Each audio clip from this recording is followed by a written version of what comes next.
দোল পৌষ মেলা বা কোনো উইকেন্ডে যদি প্ল্যান হয়ে যায় শান্তিনিকেতন ঘোরার, তাহলে তার থেকে বেটার প্ল্যান আর কি হতে পারে।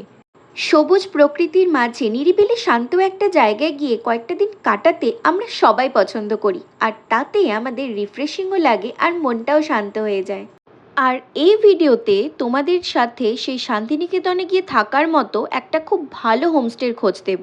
হোমস্টেটির নাম দিভিক সোলফুল স্টে। এত সুন্দর শান্তিনিকেতনের আদলে সাজানো সবুজ প্রকৃতির মধ্যে হোমস্টেটায় তোমরা অনায়াসে কিছুদিন কাটাতে পারো।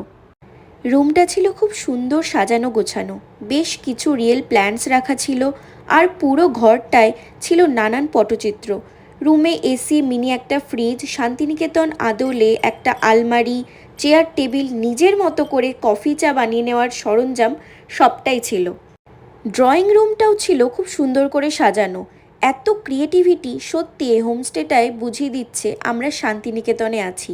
চারিদিকে শিল্প সাহিত্যের নানান দৃষ্টান্ত রয়েছে। আমরা যাওয়ার সাথে সাথে ওনারা কমপ্লিমেন্টারি ড্রিঙ্ক হিসেবে প্রোভাইড করেছিলেন লেবুর জল, আর তোমরা ওখানেই ব্রেকফাস্ট, লাঞ্চ অ্যান্ড ডিনার সবটাই অর্ডার করতে পারবে।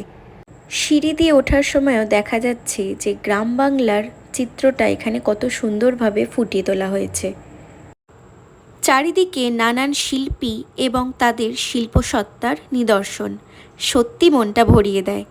চারিদিকে এত আধুনিকতার মাঝে এই গ্রাম বাংলার নিদর্শনগুলি তো হারিয়েই যাচ্ছে আজকাল। দোতলাটাও ছিল খুব সুন্দর করে সাজানো। গরমকালে সন্ধেবেলায় চায়ের কাপ নিয়ে বসে আড্ডা দেওয়ার জন্য কিন্তু একদম পারফেক্ট।